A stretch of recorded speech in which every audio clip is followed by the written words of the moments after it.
اعوذ باللہ من الشیطان الرجیم بسم اللہ الرحمن الرحیم السلام علیکم۔ آج ہم بہت ہی اہم ٹاپک پہ کچھ ڈسکس کریں گے، وہ یہ کہ مسلمان لیڈران جو ہیں، پوری دنیا کے جو مسلم لیڈران تھے، وہ ان کو بڑی بے دردی سے شیطانی طاقتوں نے قتل کیا۔ کیوں کیا، کیسے کیا اور کب کب کیا، اس کے پیچھے کیا محرکات تھے، کیا وجہ تھی۔ جیسے ذوالفقار علی بھٹو اور صدام حسین کو پھانسی دے دی گئی، جیسے شاہ فیصل کو اس کے بھتیجے نے قتل کیا، یاسر عرفات کو اس کی اپنی ہی بیوی نے زہر دے کر قتل کر دیا اور بعد میں کہہ دیا گیا کہ اس کو HIV تھا جس کی وجہ سے اس کا انتقال ہوا۔ آخر کیا وجہ تھی کہ مسلم لیڈران تھے جو پوری دنیا کے، ان کو اتنی بے دردی سے مار دیا گیا؟ حقائق کیا تھے؟ یہ کہانی شروع ہوتی ہے فیبرری 1974 سے، جب OIC کا پہلا اجلاس لاہور میں منعقد کیا گیا۔ اس OIC کے اجلاس کی وجہ سے مغرب ممالک میں کھلبلی مچی ہوئی تھی، خاص کر کے امریکہ اور اسرائیل کو بہت زیادہ پرابلم تھی۔ ان کو یہ خدشہ تھا کہ اس اجلاس کی وجہ سے ان کو بہت زیادہ نقصان ہونے والا ہے۔ اس اجلاس میں سعودی عرب کے شاہ فیصل، پاکستان کے ذوالفقار علی بھٹو، مصر کے انور سادات، عراق سے صدر صدام حسین، لیبیا سے کرنل قذافی، فلسطین سے یاسر عرفات اور بنگلہ دیش کے شیخ مجیب الرحمان نے شرکت کی۔ اس اجلاس میں طے پایا کہ مسلم ممالک اکٹھے ہوں گے اور اسرائیل اور امریکہ اور مغربی ممالک کو تیل کی سپلائی جو ہے وہ بند کر دیں گے۔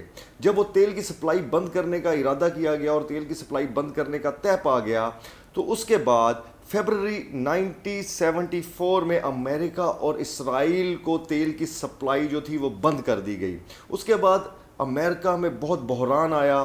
تیل جب ادھر نہ گیا تو پھر امریکہ نے کیا کیا کہ فی بیرل کے حساب سے تیل کی قیمتوں کو بڑھایا گیا، پیسے زیادہ دیے گئے اور تیل کی سپلائی کو بحال کیا گیا۔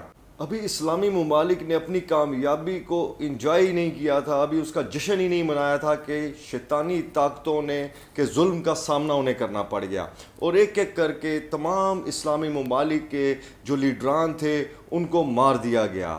ذوالفقار علی بھٹو اور شاہ فیصل جو کہ سب سے مین رول تھا جن کا، اور جو امریکہ اور اسرائیل کے پہلا نشانہ تھے، ان کو ٹارگٹ کیا گیا۔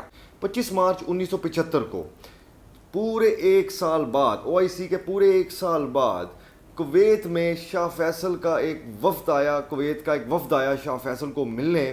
تو اس وفد میں شاہ فیصل کا اپنا بھتیجا بھی تھا۔ جب شاہ فیصل، کنگ فیصل جو تھے، اپنے بھتیجے سے ملنے لگے تو اس کے بھتیجے نے کنگ فیصل کو گولی مار دی، اور جب اسے گولی لگی اسے اٹھا کر ایمرجنسی میں لے کر چلے گئے۔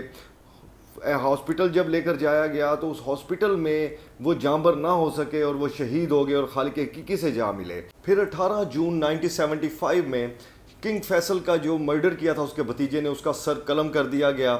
اس کے بعد ذوالفقار علی بھٹو جو کہ OIC کے کلیدی کردار جنہوں نے ادا کیا تھا، بہت اہم رول ادا کیا تھا، انہوں نے 1977 میں عام الیکشن میں بہت بھاری اکثریت سے کامیابی حاصل کی۔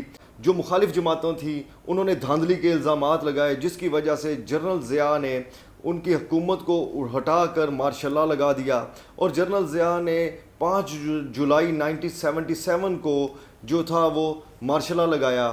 اس کے بعد ذوالفقار علی بھٹو پر محمد علی قصوری کے قتل کا مقدمہ چلایا گیا اور عدالتوں نے ذوالفقار علی بھٹو کو پھانسی کی سزا سنا دی۔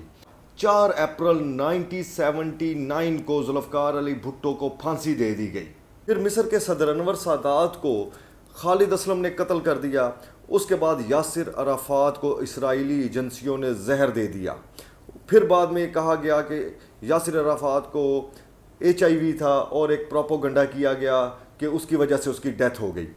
پھر ہوا یہ کہ صدر صدام حسین کو کیمیائی ہتھیاروں کا الزام لگایا گیا اور ان پر حملہ کیا گیا، عراق پر حملہ کر دیا گیا، امریکہ نے یہ حملہ کیا اور صدر صدام حسین کو پکڑا اور اس کے بعد ان کو بھی پھانسی دے دی گئی۔ سب نے دیکھا جس طرح صدر صدام حسین نے پھانسی کو گلے لگایا اور اللہ کو پیارے ہو گئے۔ اس کے بعد مسلم دنیا کے آخری لیڈر کرنل قذافی کو کس طرح مارا گیا، کس طرح بے دردی سے مارا گیا، اور اس کے بعد سڑکوں پر گھسیٹا گیا، اور سوشل میڈیا پر وائرل ہوئیں یہ ویڈیوز جو کہ سب نے دیکھیں۔ امریکہ اور اسرائیل کا یہ ایک وتیرہ بنایا ہوا ہے انہوں نے، ان کا یہ ایک اصول ہے کہ جو بھی مسلم لیڈر ان کے خلاف بات کرتا ہے یا سوال اٹھاتا ہے وہ اس کو مار دیتے ہیں، اس کو ختم کر دیتے ہیں اور پورا رجیم چینج کا ایک پلان کرتے ہیں، اور اگر نہیں ہوتی تو پھر اس کے پیچھے پڑ جاتے ہیں اور اس کو اس وقت تک نہیں چھوڑتے جب تک وہ مر نہیں جاتا یا اس کو مار نہیں دیا جاتا.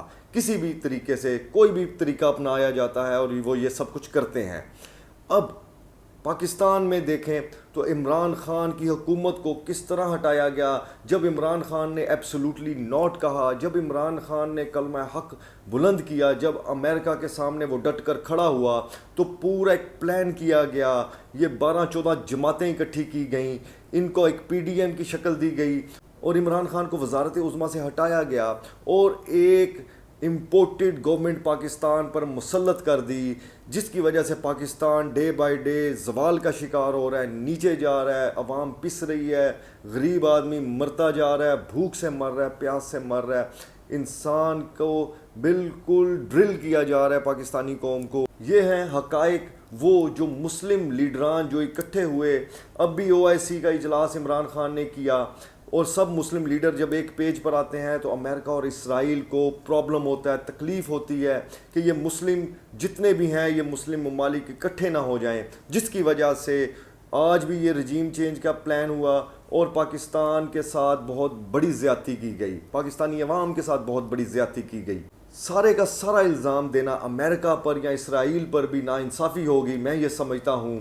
کیونکہ جیسے ٹیپو سلطان کو انگریز کبھی شکست نہیں دے سکے تھے، جیسے ٹیپو سلطان کو انگریز کبھی نیچا نہیں دکھا سکے تھے، اگر ٹیپو سلطان کے اپنوں نے اسے دھوکہ نہ دیا ہوتا تو ٹیپو سلطان کو کبھی بھی انگریز جو تھے وہ پچھاڑ نہیں سکتے تھے.